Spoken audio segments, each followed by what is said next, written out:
ঈশ্বর একই বৈশিষ্ট্যওয়ালা মানুষের একটা গুচ্ছ ব্যাপারটা বোঝেন,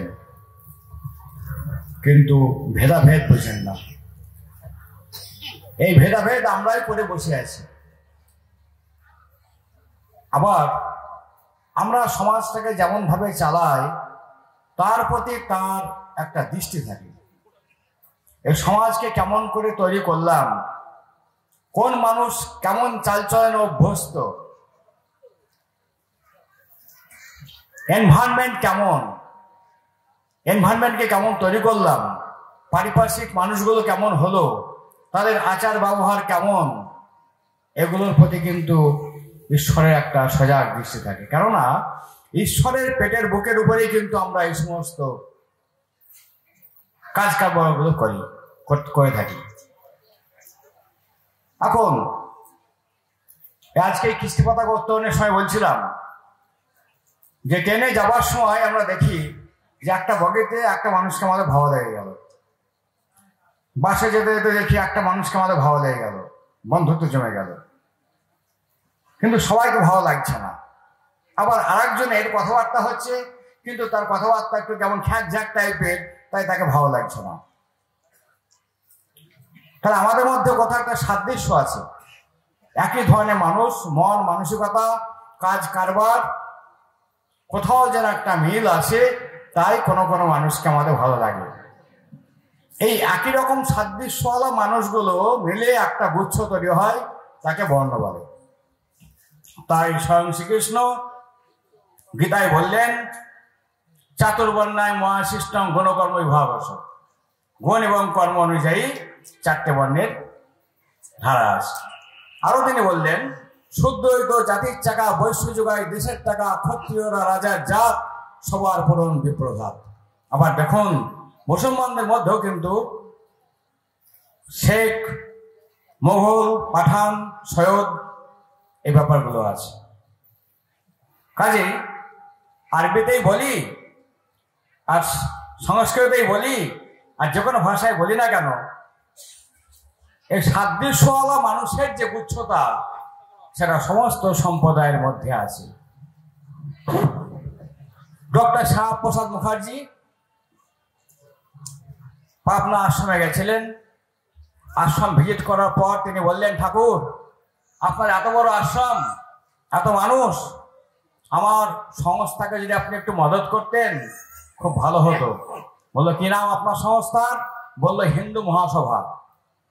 ঠাকুর বললেন, অবতার মহাপুরুষগণ কোন বিশেষ সম্প্রদায় বা বিশেষ কোন জাতির জন্য আবির্ভূত হন না, তিনি আসেন না, নামটা পাল্টাই ফেলেন। বললো, কি দেব নাম ঠাকুর? বললো, আর্য মহাসভা নাম দিন। কেননা সবাই আর্য। আর্য সংস্কৃতি আমাদের ভারতবর্ষের একটা প্রাচীনতম সংস্কৃতি।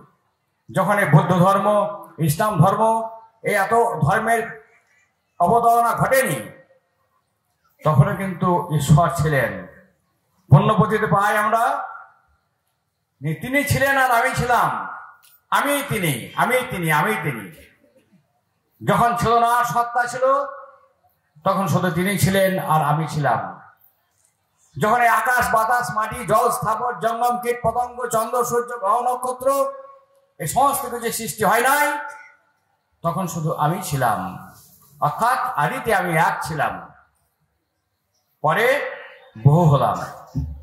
তাহলে দেখুন ঈশ্বর কিন্তু নিরাকার, চিদ্রূপেণ পরিব্যাপ্তং ত্রৈলোক্যং সচরাচরম। মুসলমানরা ঈশ্বর নিরাকার বললে কখনো কখনো আমাদের রাগ হয়, কারণ আমরা বহু দেবতা পূজা করতে অভ্যস্ত।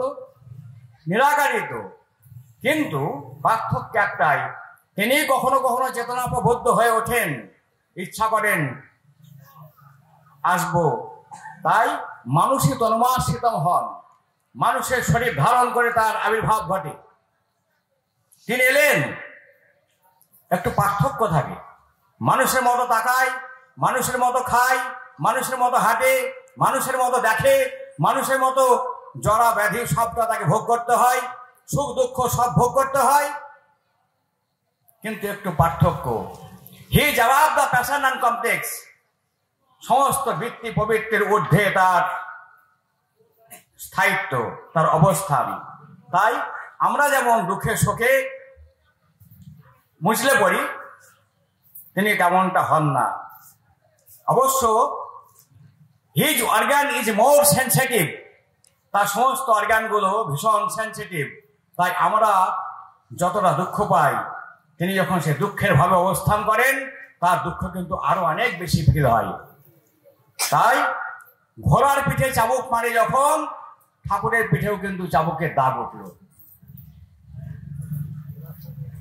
এখন কথা হচ্ছে তার এই অবতরণ এত উচ্চ প্রদেশ থেকে, দয়াল ধামী বলি, গোলক ধামী বলি, যে ধাম বলি না কেন, এত উচ্চ জায়গা থেকে যে তিনি সমস্ত প্যাশন কমপ্লেক্সের ঊর্ধ্বে। আর আমরা যখন প্লেনে চাপি, প্লেন যত উপরে ওঠে তত নদী নালা খাল বিল সব সমান দেখায়, আর যত নিচে থাকি আমরা তত সেগুলো বাস্তব চোখে পড়ে। এটা পুকুর, এটা খাল, এটা ঢিপি। তাই আমরা যত ঊর্ধ্বে উঠব, আমাদের অবস্থান যত ঊর্ধ্বে হবে, আমাদের রিয়ালাইজেশন বা কনসেপশন যত গভীর হবে about the mechanism of the world, বিশ্ব সৃষ্টির যে ধারাপাত, তা যত আমরা জানতে পারবো, শিখতে পারবো, আমরাও কিন্তু সমস্ত মানুষের ঊর্ধ্বে দাঁড়াতে পারবো। তখন মানুষগুলোকে ভালোবাসতে ইচ্ছা করবে, প্রত্যেকটা মানুষকে চুমু খেতে ইচ্ছা করবে। কেন? আমার পরম পিতার যে পালন স্পন্দন, তা প্রত্যেকটা নারী পুরুষ, প্রত্যেকটা জীব, পোকা মাকড়, ইট পাথর, দেওয়াল সবের মধ্যে আছে। তাই তো তার মুখ পানে চেয়ে আমি প্রত্যেকটা মানুষকে এত ভালোবাসি, একটা পিঁপড়েকে পর্যন্ত এত ভালোবাসি। কারো উপরে থুতু ছিটলে আমার মনে হয় কারো উপর পড়লো না তো। তাহলে তাই যদি হয়, তাহলে একে মারবো, তাকে মারবো, অমুককে হাঁটাবো। মুসলমান আমার দেশ থেকে চলে গেলে আমাদের তার জমি সব আমরা ভাই মালিক হব। আবার মুসলমানরা ভাবছে বাংলাদেশ থেকে সমস্ত হিন্দু চলে গেলে আমরা তার মালিক হব। একটা বাদরামি বা ইতরামি বা ম্লেচ্ছ বলামি, এর সঙ্গে ধর্মের কোনো সম্পর্ক নেই, এর সঙ্গে ঈশ্বরের কোনো সম্পর্ক নেই, এর সঙ্গে আল্লাহর কোনো সম্পর্ক নেই। আমি যেমন মুসলমানকে এখানে পয়দা করিনি, মুসলমানও কিন্তু কাউকে এখানে পয়দা করেনি। এগুলো খুব বাদামি কথা, খারাপ কথা। কিন্তু ভালো কথা হচ্ছে আমরা সবাই কিন্তু তার সৃষ্ট, তার দয়ায় এসছি। কাজেই খোদার উপর খোদাগিরি করতে যাওয়া কারো মানায় না, কি হিন্দু, কি মুসলমান, কি খ্রিস্টান, কি বৌদ্ধ। এককে ভালোবাসে যে, সে তার সৃষ্টিকে ভালোবাসবে। কি বললো? Love to one is love to all. এককে ভালোবাসতে সবাইকে ভালোবাসতে ইচ্ছা করবে। Prophets are the same. Religion is the same. All the prophets of the past are converged into that of the present. সমস্ত অবতার মহাপুরুষরাই বর্তমান অবতার মহাপুরুষের মধ্যে পুঞ্জীভূত থাকে। একটু নাম ধ্যান করলে, একটু তাকে ভালোবাসলে বোঝা যায় যে রাম কৃষ্ণ বুদ্ধ যিশু মোহাম্মদ রূপায়তম চৈতন্য রাম কৃষ্ণানুকুলম পূর্বদিন পুররাম শাশ্বতম বর্তমানম, তাদের মধ্যে কোনো ভেদ নেই। ঠাকুর খুব সুন্দর বাণীতে বললেন, সত্যিকারের আদর্শ যিনি, সদ্গুরু ও তিনি, বেফাস লোকে বিভেদ দেখে বাস্তবে না চিনি। রসুল পূজা করলে তোদের যার যাবে তা বললো কে? রসুলও তোদের সেই অবতার, সেটাও তোরা ভুললি যে। তাহলে দেখুন, আজকে আমরা হিন্দুরাই কোনো কোনো অবতার মহাপুরুষকে অর্থাৎ নবী সাহেবকে একমাত্র মুসলমানের অবতার বানিয়ে ফেললাম। আবার মুসলমানরাও রাম কৃষ্ণ বুদ্ধ এদেরকে এক একটা সম্প্রদায়ের অবতার বানিয়ে ফেলল। কিন্তু এটা অতি বাস্তব কথা, যে কোনো অবতার মহাপুরুষ যখন আসেন তিনি সবার জন্য আসেন, তিনি কারো জন্য একা নন। ওই পিঁপড়েটার জন্যও তার আগমন, ওই কৃমিটার জন্যও তার আগমন। তাই এই যে তার আগমন, তার চরিত্র, তাকে ভালোবাসা, তার মতো কথা বলা, তাকে খুশি করা, তাকে দুঃখ না দেওয়া, এই যে কালচার, এই কালচারটাকে বলা হয় আর্য কালচার। ঠাকুর বললেন এই আর্য কালচার যদি আমরা রপ্ত করতে পারি, তাহলে এককে কি করে ভালোবাসা যায় তা শেখা যাবে। তাই ডক্টর শ্যামাপ্রসাদ মুখার্জিকে বললেন নামটা পাল্টাই ফেলেন। অবতার মহাপুরুষের কাছ থেকে আশীর্বাদ পেতে গেলে, দয়া পেতে গেলে, জ্ঞান পেতে গেলে, মানুষকে ভালোবাসতে গেলে, জগৎকে ভালোবাসতে গেলে, প্রাণর স্পন্দন কেমন তা জানতে গেলে, if you want to know the mechanism of the creation of the world জানতে হয়, তাহলে আর্য কৃষ্টিতে অভ্যস্ত হতে হবে। আর্য কালচার চাই। স্বয়ং নবী সাহেব তিনিও আর্য কুরেশ বংশীয়। তাই আর্য মহাসভা নাম দিন। আর্য কৃষ্টির যেই প্রতিষ্ঠা হবে, এই নেতাদের নোংরামি, পলিটিক্যাল পার্টির যে নোংরামি, কাউকে উস্কানি দেওয়া, কাউকে বদমাইশি বুদ্ধি দেওয়া, এগুলো সব বিনাশ ঘটবে। তখন সমস্ত মানুষকে আমরা ভালোবাসতে পারবো, একে অপরকে ঘৃণা করতে আর শিখবো না। আজকে যা সমাজ ব্যবস্থা, আপনার বাড়িতে একটা নাবালক ছেলে আছে, বাবা হয়তো মৃত্যুশয্যায় শায়িত, তার দায়িত্ব নেবে এমন একজন মানুষ নেই। কেননা সবাই বিশ্বাসঘাতক, ভরসা করতে পারবেন না। 1000 টাকা কাউকে বাজার করতে দিলে দেখবেন যে আলু কম আসছে, কিংবা পটলের দাম বেশি, কিংবা টমেটোর দাম বেশি। ভাববেন কাকে বিশ্বাস করা যায়? বিশ্বস্ত মানুষের অভাব। বাড়িতে একটা বিবাহযোগ্য মেয়ে থাকলে পিতা যদি মরে যায়, সেই মেয়েটার পেছনে শুকনের মতো কয়েকটা দল লেগে যাবে, তার বিয়ে দেওয়া সম্ভব হয় না। কোন সমাজে বাস করছি আমরা? তাই আর্য কালচার, আর্য কৃষ্টি, এটা যাতে আবার পুনর্জীবিত হয় ভারতবর্ষে, সে আছে অ্যানসিয়েন্ট আরিয়ান কালচার, তার জন্য আর্য মহাসভা নাম ঠাকুর দিয়েছিলেন। আর আমার জন্য ফাঁকা ছিল। ডক্টর শ্যামাপ্রসাদ মুখার্জি যেহেতু করেননি, উনি জানতেন হয়তো বিভাস অধিকারী জন্মাবে, তাই বিভাস অধিকারী জন্মেছে। সারা ভারত আর্য মহাসভা আমরা তৈরি করেছি, কারো পেছনে বাস দেওয়ার জন্য না, কাউকে অপমান করার জন্য না, নিন্দা করার জন্য। এগুলো আমাদের আর্য কালচারই না, নিন্দা করার জন্য না।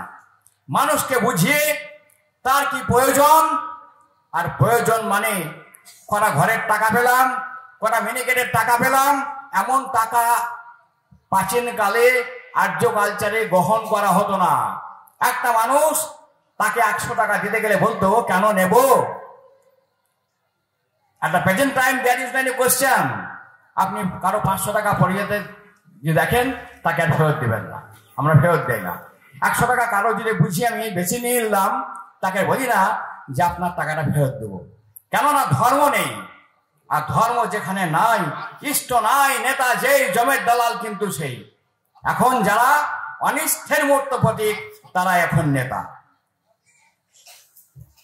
এই এমন নেতৃত্ব যদি বরদাস্ত করেন, তাহলে সমাজে ধর্ম আর কোনোদিন জাগবে না।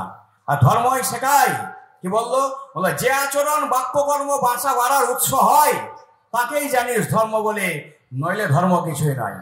তাহলে আচরণ বাক্যকর্ম যদি ঈশ্বরকে আত্মীকরণ করতে না শেখায়, তাহলে কিন্তু সে ধর্মের কোনো মূল্য থাকবে না। দেখুন, ইংরেজরা আমাদের দেশে 200 বছর শাসন করেছিল। সমস্ত পুরুষ মানুষকে তাদের পরাহত করতে চেয়েছিল, গোটা ভারতবর্ষকে খণ্ড খণ্ড করতে চেয়েছিল, এবং শেষ অবধি বিনয় বাদল দীনেশ, নেতাজি সুভাষচন্দ্র বসুর মতো নেতারা থাকায় পুরুষ মানুষের মধ্যে এটা করা সম্ভব হয়নি। তখন মেয়েদের মধ্যে ঢুকলো, মেয়েদেরকে শেখালো আপ টু ডেট এডুকেশন কাকে বলে। পায়ে লাল আলতা, ঠোঁটে গিয়ে উঠলো, হাতে শাখা সিঁদুর অনেকে বাদ দিয়ে দিল, মাথার সিঁদুর অনেকে বাদ দিয়ে দিল। আর প্যান্ট জামা কেমন করে পরতে হবে তা শেখাতে আরম্ভ করলো ইংরেজরা। ঠিক সেই মুহূর্তেই পরমপিতা সিংহাসন তলে উঠল, শ্রীরামকৃষ্ণের আবির্ভাব ঘটল। সারাটা জীবন শ্রীরামকৃষ্ণ মা মা মা মা বলে চিৎকার করলেন। দেখলেন যে আমার ভারতবর্ষের যে সম্পদ, তা হচ্ছে মাতৃ সম্পদ। একটা মেয়ের পেট থেকেই একটা দেবতা দেব সন্তানের জন্ম হয়, একটা মহাপুরুষের জন্ম হয়। সেই মেয়েদের পাঠ যদি আমি চুকিয়ে দেই গোটা ভারতবর্ষ থেকে, মেয়েদের পেটটা যদি অপবিত্র করে ফেলি, মেয়েদের মাথা যদি বহু পুরুষের আসক্ত হয়, একটা মেয়ের মাথায় যদি বহু পুরুষের ছাপ থাকে, সেই মেয়েটার পেটে কখনো ভালো সন্তান জন্মাতে পারে না। ঠাকুর বললেন এগুলো কে শেখায়? আর্য কৃষ্টি শেখায়। এই আর্য কৃষ্টি কি হিন্দুর জন্য আলাদা, মুসলমানের জন্য আলাদা হবে, খ্রিস্টানদের জন্য আলাদা হবে, এমনটা হয়? আমরা একটু বেকুব, বোকা, তাই জীবনে কোনদিন বুঝতে শিখিনি কি থেকে কি হয়। বেশি কিছু বলবো না, অনেক জ্ঞানী গুণীজন আছেন, তারা বলবেন, বিশেষ করে আমাদের সম্পদদা আছেন। সবাই ভালো থাকবেন, আপনাদের সবার মঙ্গল কামনা করছি। জয় গুরু।